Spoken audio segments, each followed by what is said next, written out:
It's time now to continue Public Domain Month on the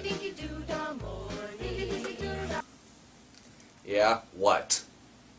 What do you mean it's not February anymore? Shouldn't it be the 28th? The fuck is a leap year, and why isn't it one of those? What kind of month only has 28 days in it? Well, had I known that, maybe I wouldn't have scheduled a theme month on the shortest month of the year. What do you mean this bit is going on too long? Okay, fine, I'll cut to the opening credits. Oh, one more thing. Who the fuck are you? Believe it or not, I'm walking on air. I never thought I could feel so free.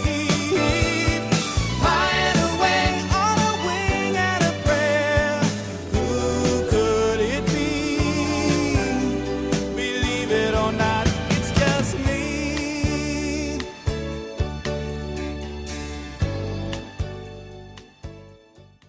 Well, Public Domain Month is going overtime, it seems. Not that it really matters. Instead of reviewing 5 random crappy movies, I've just been reviewing 5 crappy movies that have one thing in common with each other. Why the hell did I even do a Public Domain Month anyway? Cough, DVD, cough. Our final entry in Public Domain Month is Jesse James meets Frankenstein's daughter. Because there's nothing more terrifying than the offspring of a famous horror character. Billy the Kid vs. Dracula and this movie were both released simultaneously in 1966 as a double feature at local B-movie theaters. They were the final films of director William Bodine, a famous one-shot style director who helmed several episodes of Lassie, Rin Tin Tin, and The Green Hornet. Many notable directors ended their career on a terrible movie. Bodine's ended on a double tap. Already this movie has the rotted corpse, foul stench of Billy the Kid vs. Dracula. Look at this. Even the fucking background painting is in day for night. The movie opens in a southwestern United States town as a local family, mourning over a bottle of Screwdriver, prepares to leave their town because of kidnappings and strange experiments being performed by the local Dr. Frankenstein. Yes, I forgot that the events of Frankenstein take place on the Mexican-U.S. border. As you can see, though, the doctor is quite mad, as she seems to be creating the movie Young Einstein. This is Maria, granddaughter of the notorious Victor Frankenstein. Wait a minute. Granddaughter? But you chose to refuse me.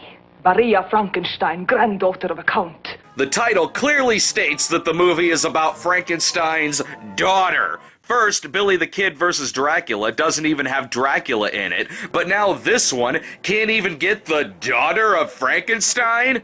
I realize that Frankenstein's daughter is an easier title to say than Frankenstein's granddaughter, but at this point, just call the movie Jesse James Meets Frankenstein. That is still her last name. Unfortunately, Maria's experiment doesn't work, resulting in the continued death of her subject. What a fool I've been. Yes, these experiments are harder when you don't have Boris Karloff, Peter Boyle, or Robert De Niro. It's a shame, too, because had the body come back to life, I imagine Maria's bedside manner would have been top-notch. My, you're a humanitarian. You should have stayed in Europe and given pink pills to sweet old ladies. Jesus, even Ilsa the she-wolf would call her a bitch. We are safer here than anywhere else. Was the dun-dun-dun really fucking necessary? Oh yes, I'm completely on the edge of my seat at the prospect of them staying in their house. He must be big and strong. Strong as a giant. Okay, I don't know how Reb Brown and Martin Cove are gonna help them out, but I'll bite. Here's where we're introduced to Jesse James, fresh off of auditioning for Lee Van Cleef's character and for a few dollars more. I heard that Jesse James was killed up at Northridge. There are a lot of folks who think that the James boys were wiped out. Well, I'm Jesse, all right. And there's only one way to prove it. That's weird. After Billy the Kid vs. Dracula, I'm not used to seeing a famous outlaw act like an outlaw. The man in the fight is Jesse's partner, Hank, who I think is around just to make Jesse James look smarter. You better pay up, mister. Why should I? Well, for one thing, I beat your man fair and square, I did. For another thing, we need the money real bad.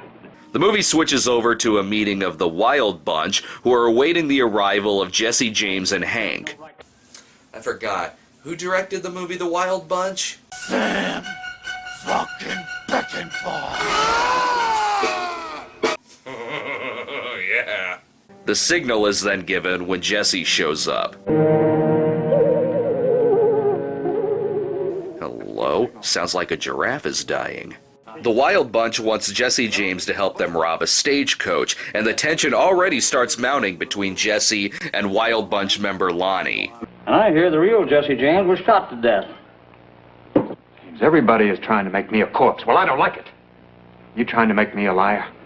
Okay, why couldn't he have also played Billy the Kid? I know he's too old for the part, but so is this guy! At least with John Lupton, the actor playing Jesse, you get a guy who seems to have at least looked up the words outlaw and badass in the dictionary. The actor playing Billy the Kid acted more like he was just out to get his Western reenactment badge from the Boy Scouts. But let's not forget about Hank. Jesse and me have looked down many a gun barrel for a lot less than that. Hey, Jesse?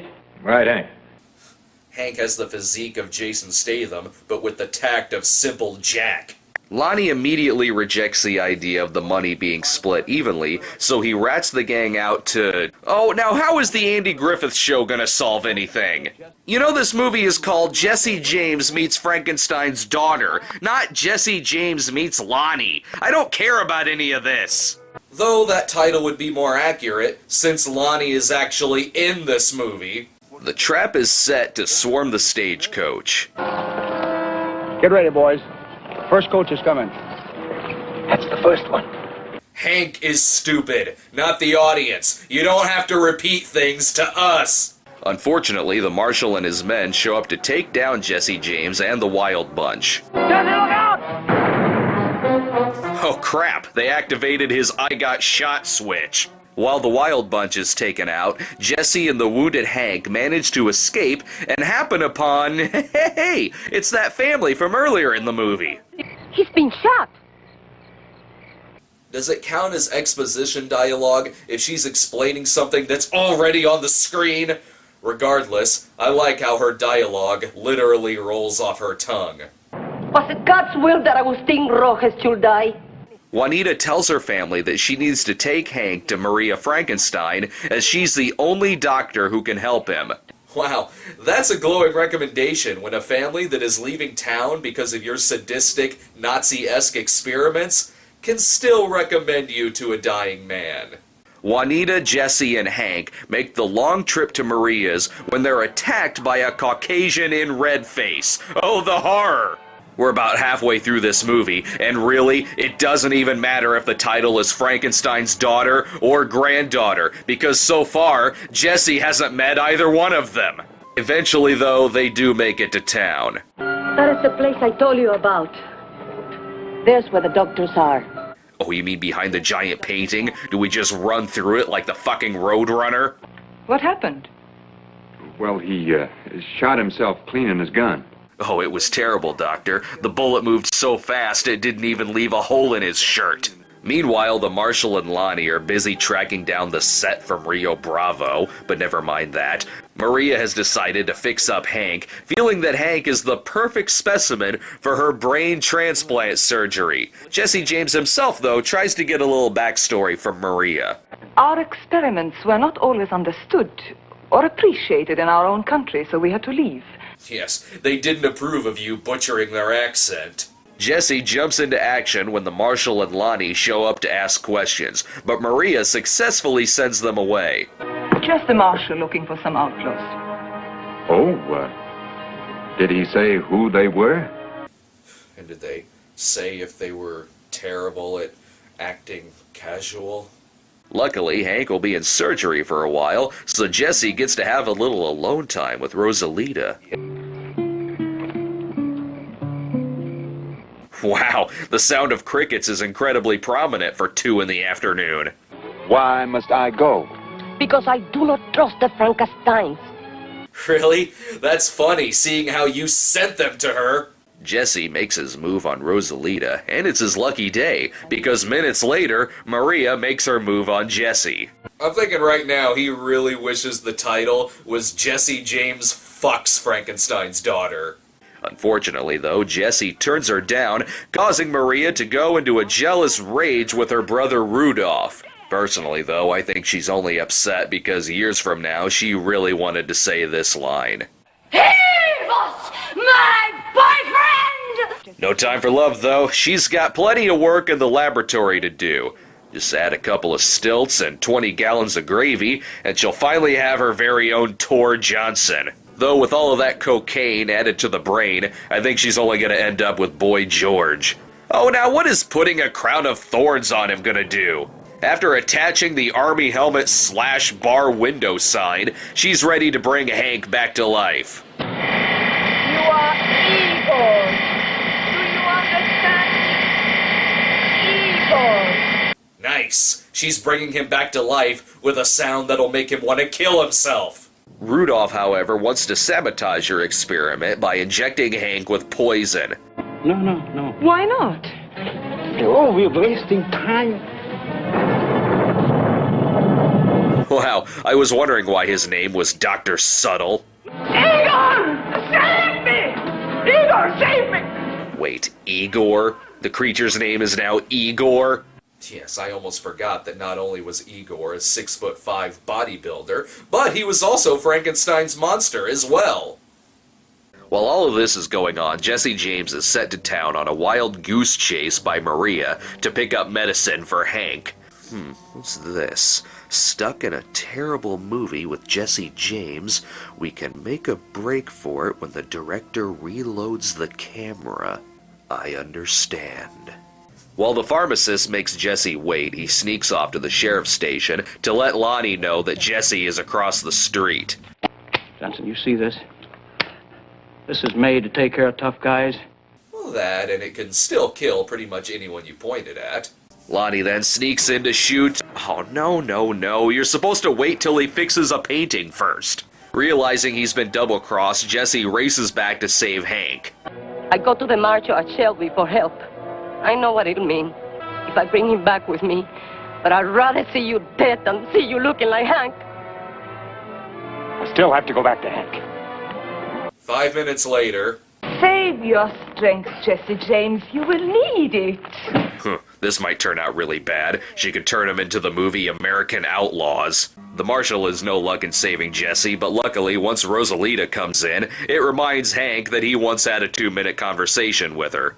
So he strangles the doctor. Then the script remembers that Hank has a different brain inside of his head and probably wouldn't even remember Rosalita, so he hauls off to kill Jesse as well. Damn, his one weakness, shooting smoke in his face. Don't feel bad for Hank, though. He's left with one of the greatest tombstones ever.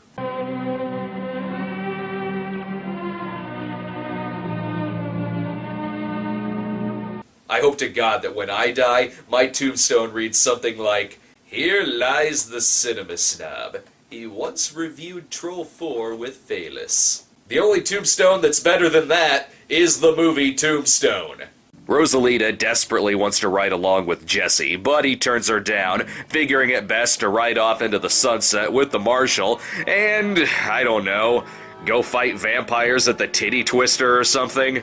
So which one is better, Billy the Kid versus Dracula, or Jesse James meets Frankenstein's daughter? Oh, well that's easy. The answer is The Searchers. But honestly, even though Billy the Kid had that creepy performance by John Carradine, Jesse James Meets Frankenstein's Daughter at least has a competent hero, across-the-board better performances, a much bigger story, and far less day-for-night shit. Then again, Billy the Kid vs. Dracula was 10 minutes shorter.